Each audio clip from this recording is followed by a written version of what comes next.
अस्सलाम वालेकुम स्टूडेंट्स, उम्मीद है आप सब खैरियत से होंगे। अच्छा स्टूडेंट्स, तो अब हम चैप्टर नंबर 11 के इम्पॉर्टेंट न्यूमेरिकल डिस्कस करेंगे। A normal conversation involve sound intensity of about 3.0 times 10 raise to power -8। ये हमारे पास देखें, यूनिट से आपने एक बात याद रखनी है, जो इंटेंसिटी है ना, इंटेंसिटी को आई से रिप्रेजेंट करते हैं और ये आपके पास गिवन है। What is the decibel level for this? Decibel level को हम जो है किस से रिप्रेजेंट करते हैं? L minus L not. एक ये हमने फाइंड करनी है। What is the intensity for the sound of 100 decibel? अब यहाँ पर ये उसने हमें कह दिया है कि अगर आपके पास इंटेंसिटी लेवल गिवन हो तो फिर उसके लिए इंटेंसिटी फाइंड करें, ठीक है। और यहाँ पर उसने इंटेंसिटी दे दी है और हमें कहा है कि आप L minus L O find करें। लेकिन इनको सॉल्व करने से पहले स्टूडेंट्स आपको एक बात याद रखनी है कि आपके पास एक होती है रेफरेंस इंटेंसिटी। अब ये रेफरेंस इंटेंसिटी आई ओ जो है ये हमें याद रखनी होती है 10 रेज टू पावर -12 वाट पर मीटर स्क्वायर। ये वैल्यू आपने याद रखनी है। अच्छा, अब होगा क्या, हमें यहाँ पर बेसिकली इसके लिए एक फार्मूला यूज़ करना है और वो फार्मूला आपने याद रखना है। L minus L O 10 log I over I not decibel. अब ये फार्मूला, इससे आपका न्यूमेरिकल नंबर 11.1 और 11.2 दोनों जो है वो सॉल्व हो जाएंगे। तो सबसे पहले हम जो है वो न्यूमेरिकल नंबर प्रॉब्लम 11.1 सॉल्व करते हैं। अब इसके लिए क्या होगा, आपके पास सबसे पहले जो गिवन है वो है इंटेंसिटी आई, वो कितनी है 3.0 टाइम्स 10 रेज टू पावर -6 वाट पर मीटर स्क्वायर। और इसके लिए आपने क्या फाइंड करना है? L माइनस एल ओ हमने क्या करना है? फाइंड करना है। अच्छा, इसके लिए हम जो रेफरेंस इंटेंसिटी है ना आई ओ, वो हमारे पास 10 रेज टू पावर -12 वाट पर मीटर स्क्वायर। अब ये वाला जो इतना पार्ट है ना, ये इतना न्यूमेरिकल है यहाँ से यहाँ तक। अब ये इतने न्यूमेरिकल का पहले हम सॉल्यूशन कर लेते हैं। इसको हम नाम दे देते हैं ए पार्ट। तो इसका जो फॉर्मूला लगेगा यही फॉर्मूला हम अप्लाई करेंगे। L minus L O 10 log I over I not D B. अब हमने L माइनस एल ओ जो है वो फाइंड करना है। 10 log I की वैल्यू कितनी है? 3.0 times 10 raise to power -6 divided by 10 raise to power -12। अच्छा, अब ये देखो हमारे पास यहाँ पर L minus L O is equal to 10 log, अब ये नीचे नेगेटिव है तो ऊपर जाकर पॉजिटिव, हम ब्रैकेट लगा लेते हैं 3.0 times 10 raise to power -6 plus 12। Students, हमें पता है कि लॉ ऑफ एक्सपोनेंट्स मैथ्स में हमने पढ़ा था कि अगर कोई पावर नीचे नेगेटिव हो तो ऊपर जाकर वो पॉजिटिव हो जाती।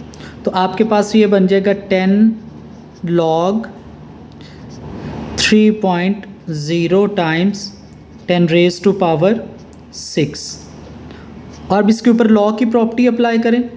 लॉ की प्रॉपर्टी क्या है कि अगर हमारे पास कोई पावर हो तो वो स्टार्ट में आ जाती है, मल्टीप्लाई हो तो वो प्लस हो जाता है। तो अब हम इन दोनों के ऊपर अलग अलग जो है वो लॉग अप्लाई कर देंगे। 3.0 plus log 10 raise to power 6। अब देखें आपके पास यहाँ पर 10, अब log 3 की जो वैल्यू होती है ना, वो स्टूडेंट्स हमारे पास होती है, log 3 की वैल्यू होती है हमारे पास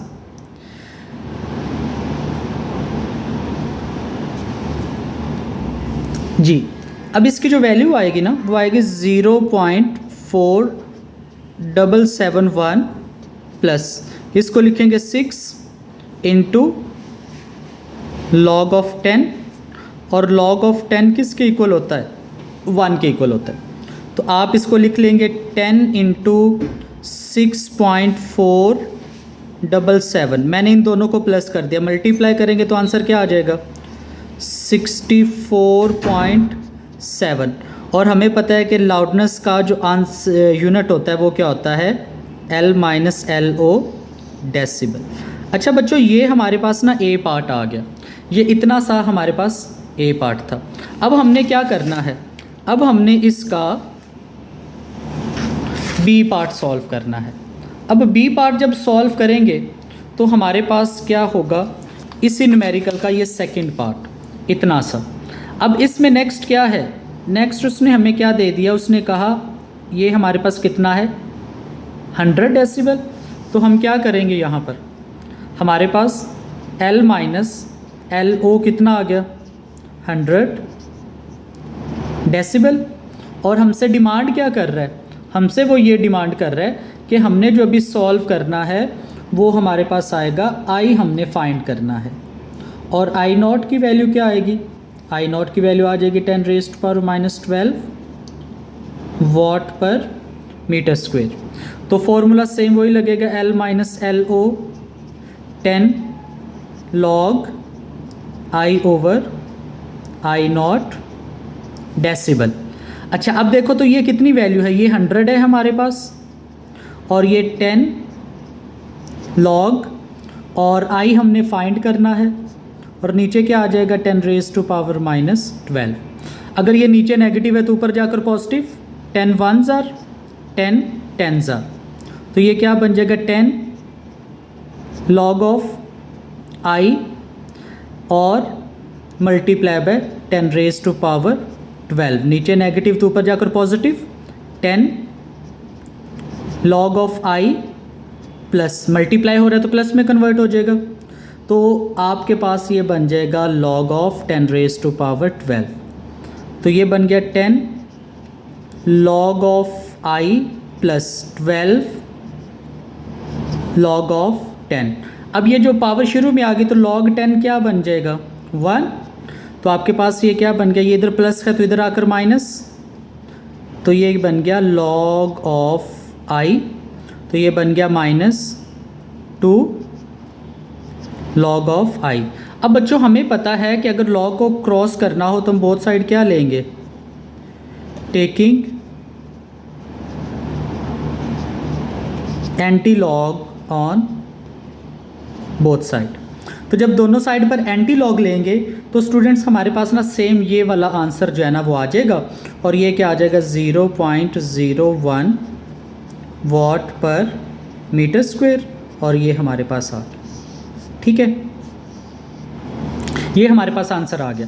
लेकिन अगर आप गौर करें तो जो न्यूमेरिकल नंबर 11.2 है इसमें वो क्या कहता है, वो ये वेरी इंपॉर्टेंट है, इसमें वो ये कहता है इफ़ एट अनारकली बाज़ार intensity level of sound is 80 decibel.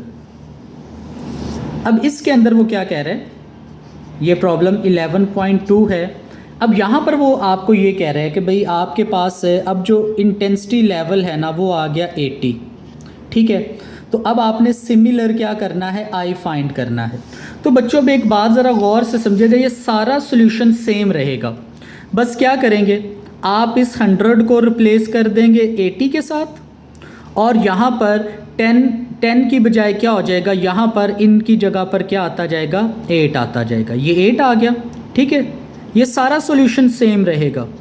अब यहाँ पर इस 10 8 आ गया तो यहाँ पर ये -2 की बजाय ये क्या बन जाएगा, ये बन जाएगा -4 और यहाँ पर ये वाला जो आंसर है ये क्या बन जाएगा 10⁻⁻4 वाट पर मीटर स्क्वायर I आ जाएगा।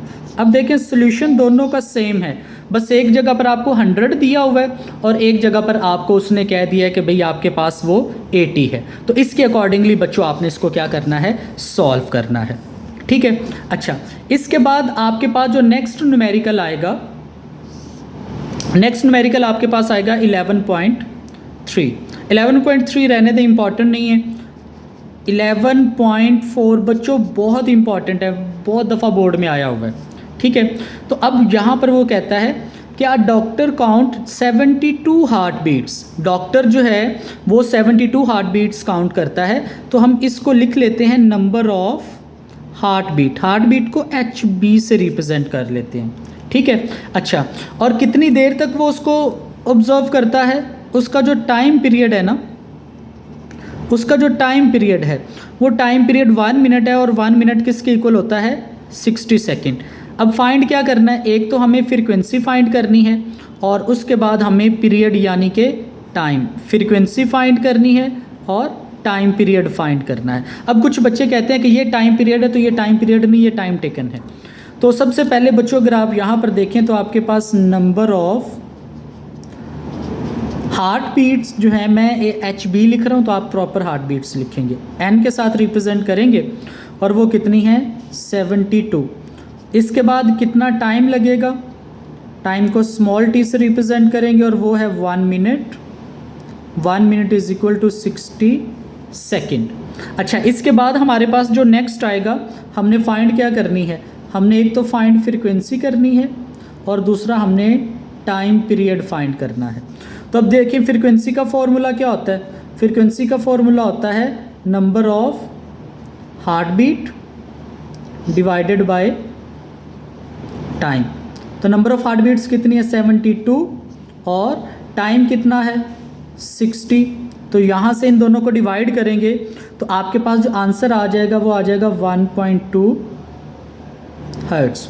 अब ये बात याद रखिएगा, आपके पास फ्रीक्वेंसी का यूनिट हर्ट्स होता है और फ्रीक्वेंसी का और जो टाइम पीरियड का आपस में रिलेशन है वो रेसिप्रोकल होता है। तो frequency is reciprocal to the time period और time period also reciprocal to the frequency. तो 1/1.2 डिवाइड करेंगे तो हमारे पास आंसर क्या आ जाएगा 0.83 सेकेंड। अब ये बच्चों आपके पास जो है ना वो इम्पॉर्टेंट 3 न्यूमेरिकल्स हैं। अच्छा, इसके बाद आपके पास जो नेक्स्ट आएगा आपके पास न्यूमेरिकल, इसके अंदर वो बेसिकली क्या कहता है।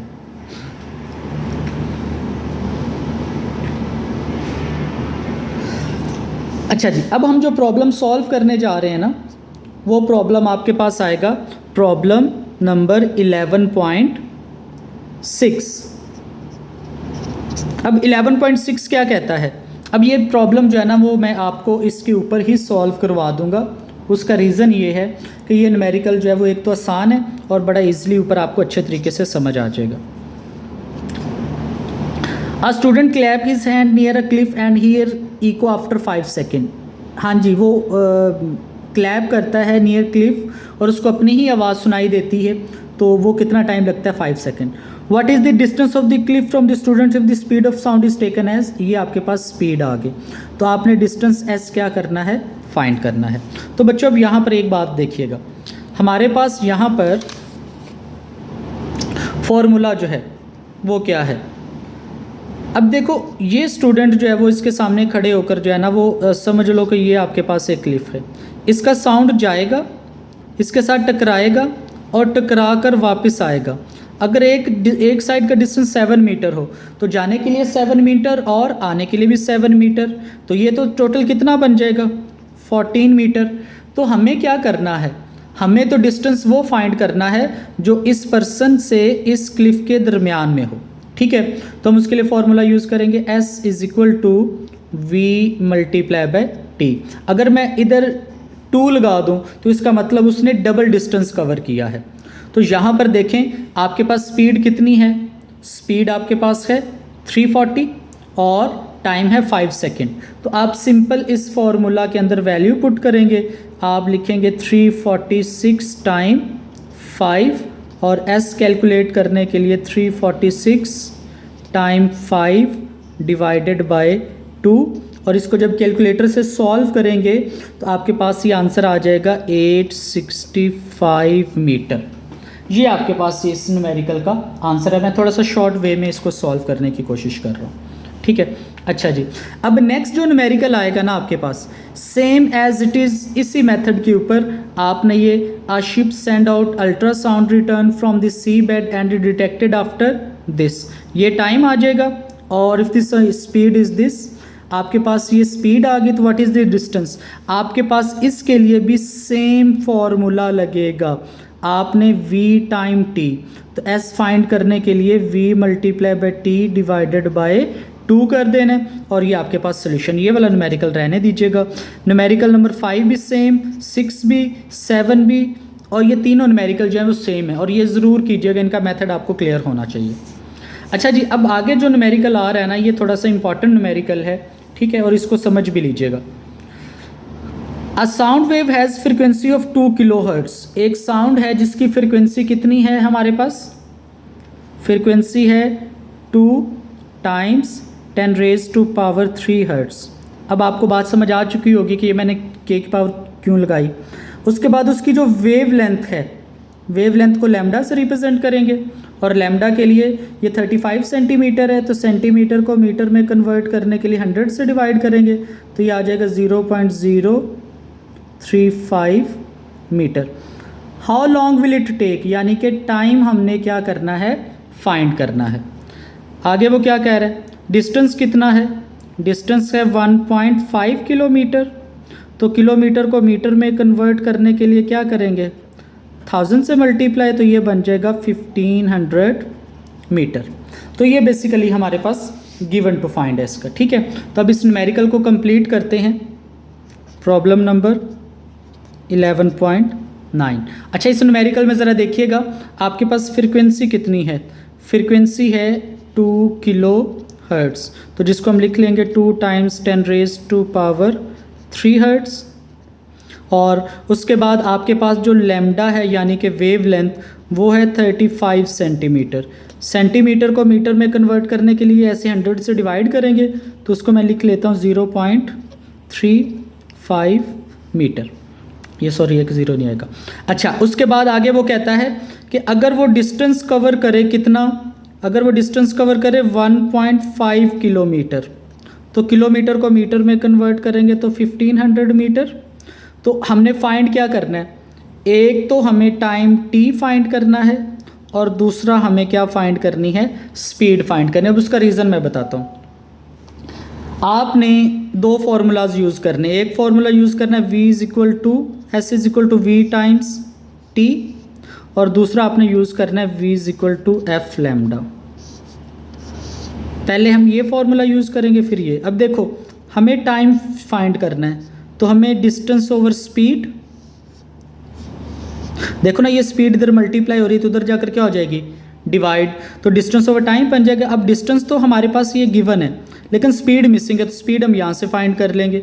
फ्रीक्वेंसी कितनी, 2 टाइम्स 10⁻³ मल्टीप्लाई बाय 0.35, तो आपके पास जो स्पीड आ जाएगी वो कितनी आ जाएगी, वो आ जाएगी 700 मीटर पर सेकेंड। अच्छा, अब इसको डिवाइड कर दो, 1500 को डिवाइड करो 700 के साथ, तो आपके पास जो टाइम आ जाएगा, टाइम आपके पास आ गया, इन दोनों को डिवाइड करें तो टाइम आपके पास आ जाएगा। देखिए यहाँ पर क्या आंसर गिवन है, 2.1 सेकेंड। ये आपके पास इसका आंसर आ गया। इस चैप्टर में से मोस्ट प्रॉब्ली चांसेस जो है ना वो न्यूमेरिकल आने के हैं, तो लिहाजा इसलिए आप इस चैप्टर के न्यूमेरिकल अच्छे तरीके से कीजिएगा। अच्छा, इसके बाद हमने जो चैप्टर स्टार्ट करना है जी स्टूडेंट्स, अच्छा अब चैप्टर नंबर 12 के न्यूमेरिकल हम डिस्कस करेंगे इन शॉर्ट। हमारे पास an object 10.0 centimetre in a convex mirror, जो मिरर से ऑब्जेक्ट का डिस्टेंस होता है ना उसको हम रिप्रेजेंट करते हैं P से। कॉन्वेक्स मिरर है, तो कॉन्वेक्स मिरर के लिए हमारे पास जो Q होगा वो क्या होता है, नेगेटिव, और उसके लिए F भी क्या आएगा, negative. Image forms an image, तो इमेज को किससे रिप्रेजेंट करते हैं, Q से। बिहाइंड द मिरर, तो जहाँ पर भी वर्ड बिहाइंड आ जाएगा तो हम उस लिए Q के साथ क्या लगा देंगे, नेगेटिव साइन लगा देंगे। तो what is the focal length of the mirror. बच्चों आपने बात याद रखनी है, कॉन्वेक्स मिरर आ जाए तो आपने आंखें बंद करके ये दोनों चीज़ें नेगेटिव कर देनी है, खुद से लगा देनी है, या फिर न्यूमेरिकल के अंदर वर्ड बिहाइंड आ जाए, या फिर इसके साथ एक और वर्ड ऐड हो जाए वर्चुअल, तो दोनों केसेस में आप क्या करेंगे, नेगेटिव साइन जो है वो उसके साथ ऐड कर देंगे। लेकिन एक बात याद रखिएगा, दोनों का कॉन्केव और कॉन्वेक्स के लिए जो फार्मूला यूज़ करेंगे ना हम, वो फार्मूला सेम रहेगा। इसको मिरर फार्मूला भी बोलते हैं, लेंस फार्मूला भी बोलते हैं। 1/f = 1/p + 1/, Q। तो अब यहाँ पर ये देखें, आपने फाइंड क्या करनी है, आपने यहाँ पर फोकल लेंथ फाइंड करनी है। ये फोकल लेंथ F आपने फाइंड करना है, ठीक है। P भी गिवन है, Q भी गिवन है, तो आप ये वाला फॉर्मूला लगाकर आप इसमें वैल्यू रिप्लेस कर सकते हैं। मैं इसकी वैल्यूज़ आपको सिखा देता हूँ कि आपने कैसे करनी है, फिर ताकि आपके लिए आगे सॉल्व करना जो है वो आसान हो जाएगा। देखिए, आपके पास फॉर्मूला है 1/f is equal to 1/p plus 1/q। तो 1/f ये हमने फाइंड करना है। p की वैल्यू कितनी है, p की वैल्यू हमारे पास गिवन है 10.0 सेंटीमीटर प्लस 1/q। अब q की वैल्यू क्या है 5.0, क्योंकि कॉन्वेक्स मिरर है तब भी नेगेटिव आएगा और बिहाइंड है तब भी नेगेटिव आएगा, तो यहाँ पर हम लिख देंगे -5.0। तो इसको थोड़ा सा मैं अगर आगे सॉल्व कर लूँ तो 10.0 माइनस 1/5.0, तो ये बन जाएगा 1/f, ठीक है। तो आप अब इसको सॉल्व कर, वैसे एक ये वाला न्यूमेरिकल मैं आपको सॉल्व कर देता हूँ, बाकी आप इसी टेक्निक से अरेंज कर दूंगा, आप सॉल्व खुद ही करते जाइएगा। तो आपके पास जो है वो 1/f ये क्या बन जाएगा, एलसीएम लें, एलसीएम क्या आएगा 10.0 और 5.0, तो ये क्या आ जाएगा 5.0 माइनस 10.0, ठीक है। तो आप इसको सॉल्व करें तो ये क्या बन जाएगा -5.0 डिवाइडेड बाय 10.0 और 5.0, ये वाली वैल्यू इससे कैंसिल, तो 1/f इज इक्वल टू -1/10.0। इसको रेसिप्रोकेट करो क्योंकि हमें तो f चाहिए, तो f इज इक्वल टू आ जाएगा -10.0 सेंटीमीटर। ये रहा आपके पास इसका फॉर्मूला, ठीक है। अब सिमिलरली आप क्या करेंगे, अगर नेक्स्ट आप देखेंगे तो नेक्स्ट भी आपके पास ये जितने भी फॉर्मूलाज हैं ये सेम एज इट इज़ ही सॉल्व होंगे। यानी कि ये देखें, an object and its image in concave mirror of the same height, यानी कि अगर आपके पास P जो है वो 20 सेंटीमीटर है तो फिर Q भी कितना होगा 20 सेंटीमीटर होगा। और आपने क्या करनी है, फोकल लेंथ फाइंड करनी है। तो आपके पास मिरर कौन सा है, कॉनकेव मिरर है, तो आपके पास F P Q तीनों क्या होंगे, पॉजिटिव होंगे। सेम फॉर्मूला के साथ सॉल्व कर लेंगे। Find the focal length, again फिर फोकल लेंथ फाइंड करनी है।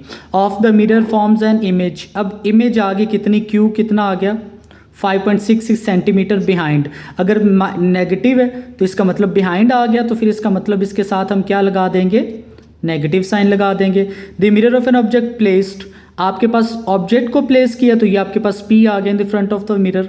अब आपने क्या करना है इस फॉर्मूला पर, यानी कि आपके पास यहाँ पर इस न्यूमेरिकल के अंदर आपके पास P कितना दे दिया 34.4 सेंटीमीटर और Q कितना दे दिया -5.66। क्योंकि behind the mirror word use किया है तो इसलिए Q नेगेटिव आएगा। और F हमने क्या करना है, फाइंड करना है। तो 1/f is equal to 1/p plus 1/q। आप इस फॉर्मूला में ये वैल्यूज़ रिप्लेस करके इसको सॉल्व कर सकते हैं। अच्छा, सिमिलरली स्टूडेंट्स आपके पास जो है वो ये वाला न्यूमेरिकल जो है वो सेम एज इट इज़ आपके पास होगा। An image of statue appear to be 11.5 centimetre behind the convex mirror with focal length of this, find the distance from the statue. यानी कि इसमें आपके पास ये क्या बन गया, ये आपके पास Q बन गया, ठीक है, और ये आपके पास क्या बन गया, ये आपके पास फोकल लेंथ बन गई। और आपने इस यहाँ पर क्या फाइंड करना है, P फाइंड करना है। तो सेम यही फॉर्मूला आपके पास बन जाएगा। अब यहाँ पर ये देख लें कि इसके अंदर जो है वो बिहाइंड आ रहा है, तो इसमें Q जो है वो क्या हो जाएगा, नेगेटिव हो जाएगा। तो आप इसके अंदर सेम यही फॉर्मूला अप्लाई करें और इसी